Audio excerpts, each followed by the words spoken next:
একজন স্টুডেন্ট তার স্টুডেন্ট পোর্টালে যাওয়ার পরে সে যখন এই জায়গাটাতে আসবে, মেনুতে যাবে, মেনু থেকে রেজিস্টার কোর্সে যাবে। রেজিস্টার কোর্সের সিলেক্ট করলে এখানে সেমিস্টার সিলেক্ট করার অপশন আসবে। তো যে সেমিস্টার রেজিস্ট্রেশন করেছেন ওই সেমিস্টারের কোর্স চাইলে এখান থেকে দেখা যাবে। তো ফ্রেশার 261-এর স্টুডেন্টরা এখানে স্প্রিং 26 সিলেক্ট করলেই ওনার রেজিস্টার্ড কোর্সগুলি এই জায়গাটায় চলে আসবে। তো এই এই পোর্টালটা যার, সে হচ্ছে আগের স্টুডেন্ট। তো এখানে দেখা যাচ্ছে যে উনি ওই একটা সেমিস্টার সিলেক্ট করার পরে এখানে কোর্সগুলি চলে আসে, সেকশনগুলি চলে আসে, এবং এখানে টিচারের নাম থাকবে।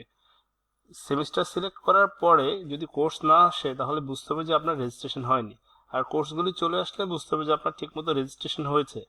তো এইভাবে একজন স্টুডেন্ট চাইলে সেমিস্টার সিলেক্ট করে স্টুডেন্ট পোর্টাল থেকে কি ওনার কোর্সগুলি রেজিস্ট্রেশন হয়েছে কিনা ওটা চেক করতে পারবে।